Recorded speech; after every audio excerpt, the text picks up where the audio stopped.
Vamos hoje ao Palanca, onde está situada a Secoma, antiga Angomédica que era gerida pela Saninvest e que durante anos o Estado passou de proprietário para inquilino, pagando uma renda mensal de mais de 3 milhões de kwanzas por mês.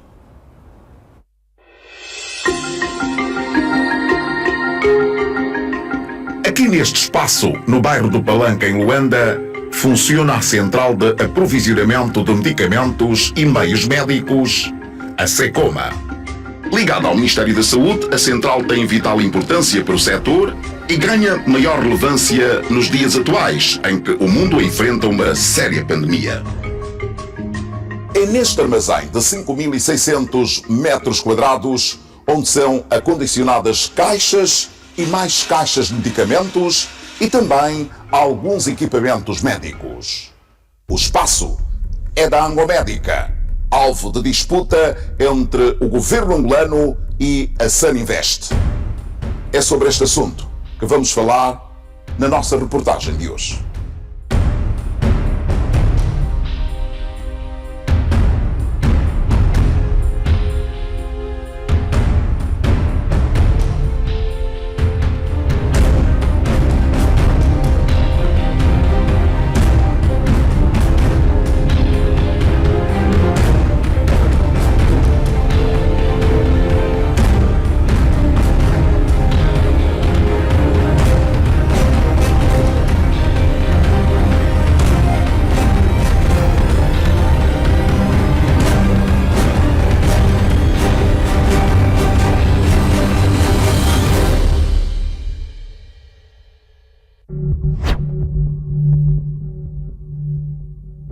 A Angomédica foi criada em 1991 com o objetivo de fabricar medicamentos, especialmente os antimaláricos e os antirretrovirais para o tratamento de HIV-Sida. Foi feito na altura, num trabalho entre o governo e a Bélgica. Foram construídas a fábrica de Luanda e a fábrica de Benguela, que na altura já tinham uma capacidade instalada para resolver os problemas, as necessidades de medicamentos essenciais em cerca de 33%. Portanto, já era uma boa produção.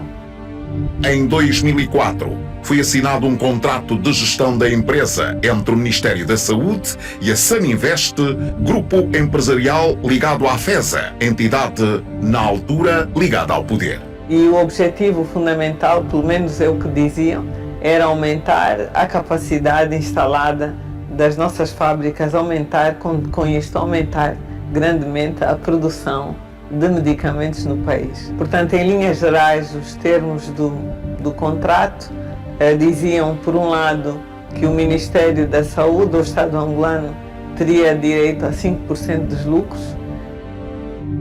A partir daí começou a traçar-se o caminho para a privatização da Angomédica a favor da Saninvest. Uma carta conforto foi emitida pelo Ministério da Saúde em 2010, permitindo a Saninvest obter créditos e empréstimos na banca comercial angolana. Sabe-se claramente que a Saninvest era um braço de investimento da FESA, apesar de reiteradamente Ismael Diogo ter vindo a público dizer que era a empresa sua. Mas sabe-se que era um braço de investimento da Fundação Eduardo dos Santos. Mais uma vez está tudo interligado, por isso é como não eram empresas criadas para serem autossuficientes e lucrativas, mesmo sendo alavancadas pelo Estado e depois tendo capacidade para se desenvolverem por si próprias. Por isso é que nós temos hoje e vemos, são muito poucas empresas criadas por dirigentes que, tendo sido fechada a torneira do Estado, quer dizer, conseguiram sobreviver como empresas firmadas no mercado. Então, estamos a falar de fato da capacidade empreendedora de alguns dirigentes ou estamos a falar apenas de expedientes para sacar dinheiro ao Estado? Pela compra da Angomédica, a Saninvest deveria pagar 13 milhões de dólares norte-americanos. E a partir daí, para utilizar as instalações que agora pertenceriam à Saninvest, a Secoma teria de pagar uma renda mensal. Mas de acordo com a atual Ministra da Saúde, Sílvia Lutucuta, todo este processo foi pouco transparente. Iniciou um processo muito pouco claro de privatização da Angomédica, mesmo por parte da Sanivest. Tiveram a oportunidade até de ver que houve assim a ocorrer uma publicação em Diário da República, e quando há publicação em Diário da República é porque todos os procedimentos legais já foram cumpridos e que, de facto, a Sanivest já era o dono da Angomédica. Não, tem regras claras de contratação pública que é preciso seguir. E se não se seguiu essas regras de contratação pública, então foi feito de forma ilegal. Aliás, todas as regras de contratação pública também procuram garantir que o processo corra com lisura. Quando nós não cumprimos essas regras, é óbvio que é como fazer algo por baixo da mesa, que ninguém vê e por isso ninguém controla. Nós temos todo um histórico de grandes desembolsos que foram feitos ao longo dos anos, superiores a 80 milhões de dólares, e que numa primeira fase não ficou muito claro, mas acabava por ser um arrendamento, até que formalmente foi feito um contrato de arrendamento no início de 2017, em que, para além das instalações serem nossas, nós passamos a inquilinos. Portanto, nós tínhamos a nossa central de compras de equipamentos e medicamentos, que acabou por ter que arrendar o espaço que é nosso, em que passamos a pagar uma renda de 3 milhões e 500 kwanzas por mês. É um conjunto de crimes muito maior do que aquele que podíamos ter se tivéssemos de um lado só uma empresa privada a ajuizar as condições.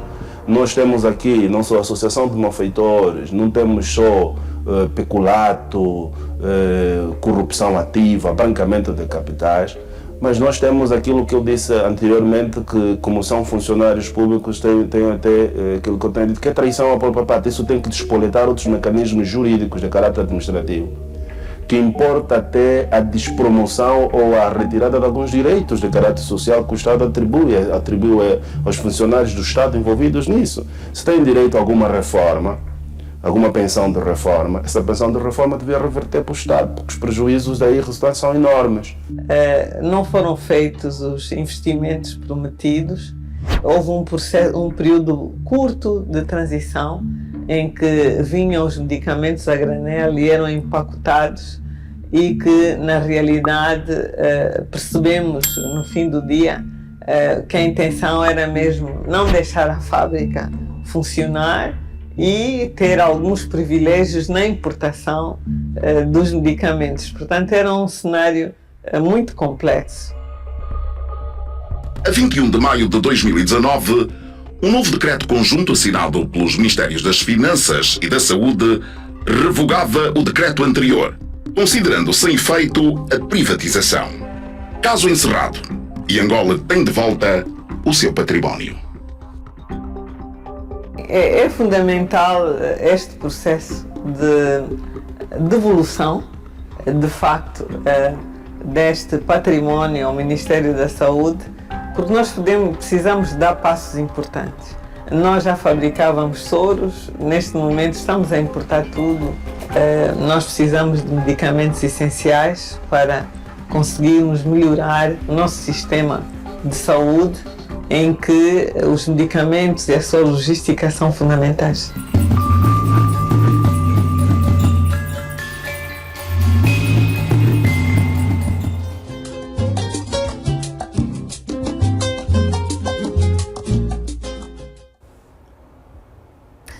E a série O Banquete volta amanhã com outras revelações de um outro setor público. Nós terminamos aqui esta edição do Telejornal. Para si que não teve a oportunidade ao longo do dia de acompanhar o encontro que o Presidente da República efetuou hoje, ou teve hoje, com os jovens em Luanda, vai poder rever alguns desses momentos depois do Telejornal no espaço especial de informação. Da minha parte é tudo. Boa noite. Nós voltamos a estar juntos amanhã no mesmo horário. Até lá.